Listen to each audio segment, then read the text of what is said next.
اسلام زندہ ہوتا ہے ہر کربلا کے بعد، اس جملے کی کیا شرعی حیثیت ہے؟ بالکل ٹھیک ہے، کربلا تو روزانہ ہوتی ہے. ٹھیک. کربلا تو ایک سمبل بن گیا نا. قیامت تک جتنے لوگ بھی اقلیت میں رہیں گے سچائی پہ ہونے کے باوجود، ان کو سہارا حضرت حسین علیہ السلام سے ملے گا. کہ حسین علیہ السلام بھی اقلیت میں تھے اپنے زمانے میں، لیکن انہوں نے یعنی دین کے لیے قربانی دی، سچائی کے لیے کھڑے ہو گئے. مخالفین تو ہزاروں لاکھوں میں تھے. تو کربلا تو روزانہ ہو رہی ہے. بلکہ آپ جتنے بھی لوگ ہیں وہ آپ دیکھیں، آپ بریلویوں سے پوچھیں، بریلوی اب عرب میں تھوڑے ہیں نا، تو وہ کہیں گے ہمارے لیے تو یہاں کربلا بنی ہوئی ہے، وہاں تو کچھ جادو کرتا ہوا، تعویذ دھاگے کرتا ہوا پکڑا جائے تو وہ قتل بھی کروا دیتے ہیں. تو وہ کہیں گے دیکھیں جی اسلام زندہ ہوتا ہے ہر کربلا کے بعد. یہاں کربلا بنی ہوئی ہے اہل حدیث کے لیے. اہل حدیث بیچارے کسی حنفیوں کی مسجد میں آمین اونچی کہہ دیں تو وہ مشکل ان کے لیے کھڑی ہو جاتی ہے. تو وہ کہیں گے دیکھیں جی اسلام زندہ ہوتا ہے ہر کربلا کے بعد. بنگلہ دیش میں چلے جائیں دیوبندی اکثریت میں. افغانستان میں آپ کو پتہ ہے کئی اہل حدیثوں کے شولڈر توڑے گئے ہیں رفع دین کرنے کے اوپر. ٹھیک ہے، انگلیاں کاٹی گئی ہیں رفع سبابہ کے اوپر. ٹھیک ہے نا جی.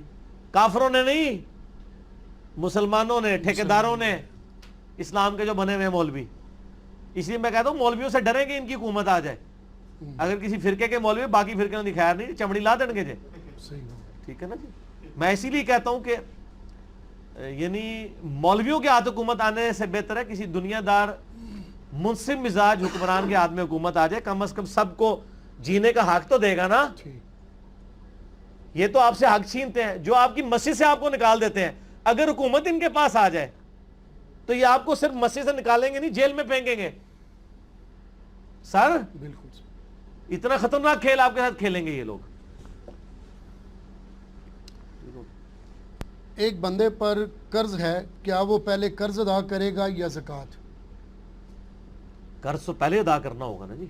قرض ادا کرے گا تو زکوٰۃ اس کے اوپر واجب ہی نہیں رہے گی. قرض اس نے اگر اٹھایا ہوا ہے ایسا تو ہاں، اگر وہ یہ پوچھ رہا ہے کہ میں قرض آہستہ آہستہ لا رہے ہیں تو زکوٰۃ میں باز دیں گا نا. وہ تو کتنے فیکٹریوں کے آنر ہیں، کروڑوں کے وہ مقروض ہوتے ہیں جی. لیکن اس میں دیکھا ہوگا بزنس میں انہوں نے کھپایا کتنا ہوا ہے. بزنس میں دو چیزیں ہوتی ہیں نا، ڈیٹ اور ایکویٹی.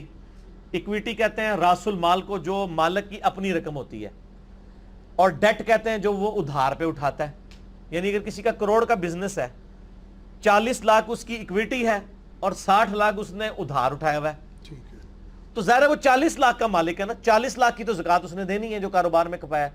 بقیہ کے 60 لاکھ کی نہیں وہ دے گا جس کا وہ مالک نہیں ہے. لیکن اگر وہ ساتھ ساتھ قرض اتارتا جا رہا ہے تو وہ یہ نہیں ہے کہ وہ 60 لیا تو اب وہ 60 کرتے کرتے زیرو بھی تو ہوگا نا جی. اس سال ہو سکتا ہے وہ قرضہ رہ جائے 50 لاکھ، اگلے سال رہ جائے 40، اس سے اگلی 30. تو جی جو اس کا پورشن بڑھتا چلا جا رہا ہے تو اس کی زکوٰۃ بھی بڑھتی چلی جائے گی جس کا وہ مالک ہوتا جا رہا ہے. Simple is that. ٹھیک. ہم جب قبرستان جاتے ہیں تو السلام علیکم یا اہل القبور کہتے ہیں، کیا مردے بھی ہمیں جواب دیتے ہیں؟ پتہ نہیں، میں نے تو نہیں کبھی سنا. آپ نے سنا ہے؟ نہیں. یہ جن بزرگوں کے بارے میں دعوے کر رہے ہیں نا کہ وہ جواب دیتے ہیں ان کو، اچھا تو ان سے پوچھیں کہ بزرگوں نے کبھی سنا ہے نا. اچھا سیدھے پھر تو پتہ نہیں کتنے پہنچیں گے. ان کو چھوڑ دیں آپ. یہ بزرگ جب تک مرتے نہیں ہیں، کیونکہ زندہ بھی تو ان کے ماشاءاللہ تھوک کے حساب سے نا. ہم کہتے ہیں یہ بزرگ جب سوئے ہوئے ہو نا، ان کے سرانے پہ کھڑے ہو کے ان کو گالیاں نکالیں.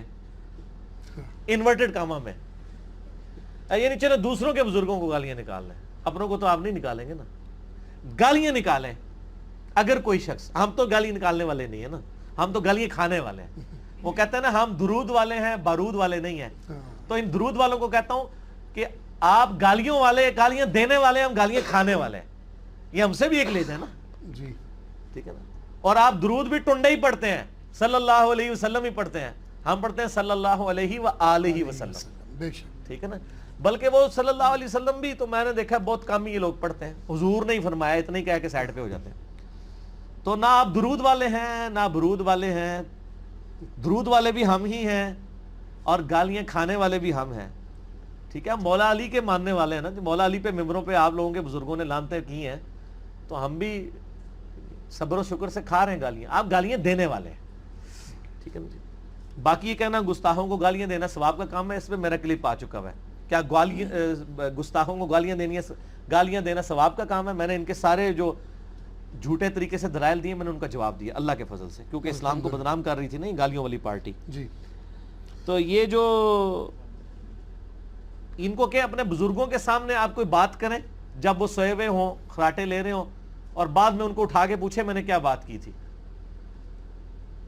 تو بتا دیں گے؟ نہیں. تو قبر جا کے انہوں نے کہ مطلب کوئی کیمرہ فٹ کر لے, جیڑا جیندے جی نہیں سن رہا وہ کہتا نہیں طاقتاں وج جاندیاں نے, یہ ہو جاندہ ہے وہ ہو جاندہ ہے. او میرے بھائی, ایک حدیث بخاری مسلم میں آئی ہے کہ مردہ جانے والوں کی قدموں کی چاپ سنتا ہے, بزرگ نہیں, ابو جہل نے بھی سنی ہے چاپ. ٹھیک ہے. وہ اس لیے سنتا ہے کہ نیک مردہ جو ہے نا اس کو خوشی ہوتی ہے. جو بخاری مسلم میں حدیث ہے کہ بندے کے 3 دوست ہیں, ایک ہی قبر میں جاتا ہے, 2 باہر رہ جاتے ہیں, اس کے رشتہ دار اور مال باہر رہ جاتے ہیں, جی. اور اس کے اعمال ساتھ جاتے ہیں. تو وہ خوش ہوتا ہے کہ یہ لوگ جا رہے ہیں تو میں نے ان پہ کون سا تقیہ کیا تھا, میں تو اپنے مال ساتھ لے کے آیا ہوں. اور جو گنہگار فاسق و فاجر ہوتا ہے اس کی حسرت میں اضافہ ہوتا ہے کہ میں تو ان پہ تقیہ کر کے بیٹھا تھا, یہ بھی مجھے دفنا کے چھوڑ گئے. تو ہر بندہ قدموں کی چاپ سنتا ہے. تو یہ بزرگوں کو آپ نے کیوں اس میں اٹھایا ہوا ہے؟ وہ تو ابو جہل بھی سنتا ہے.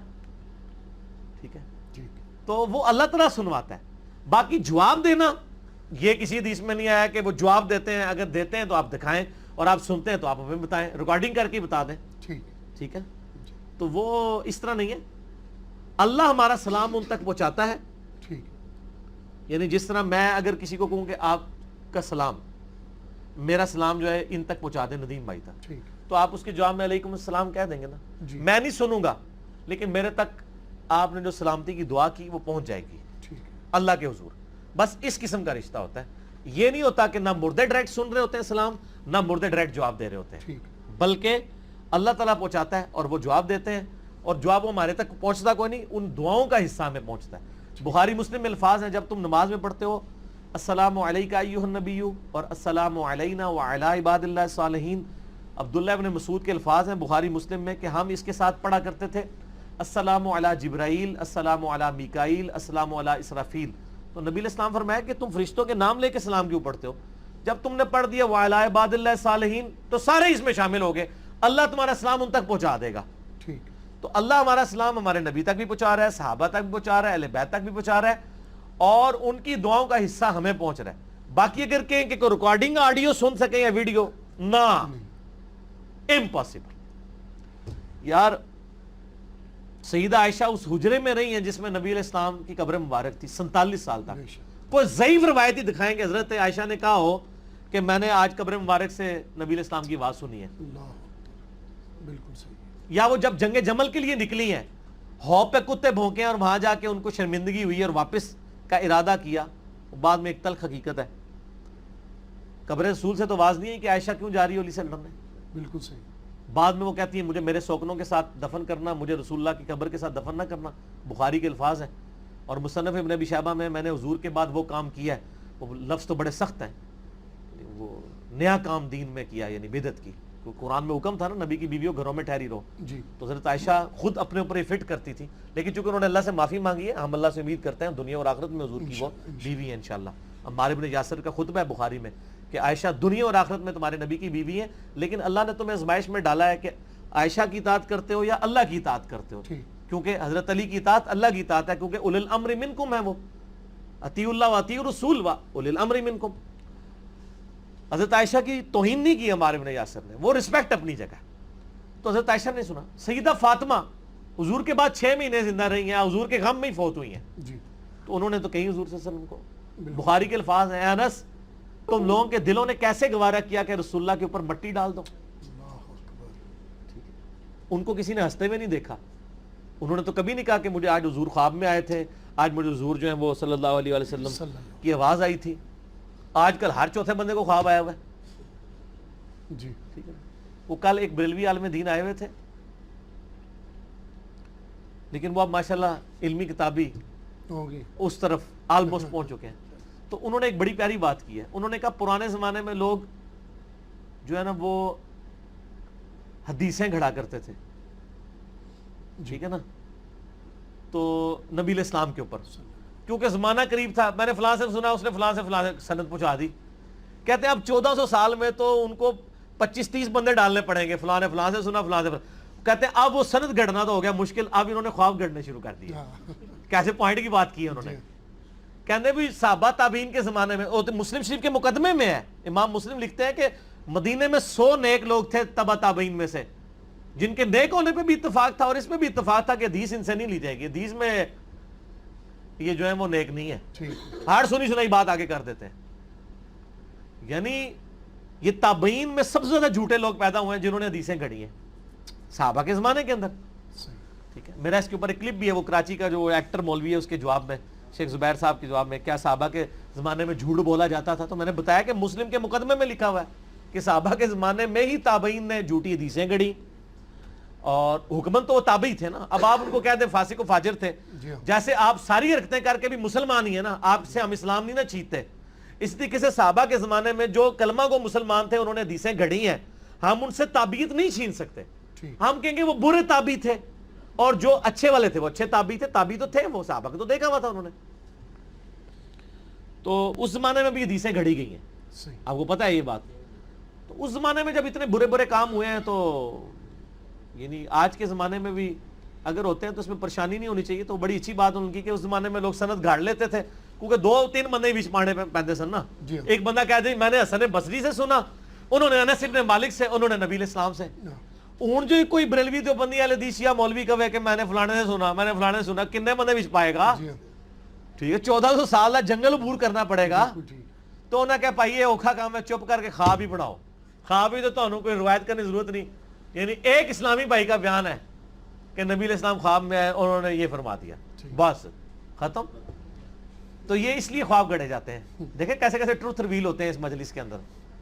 ٹھیک ہے.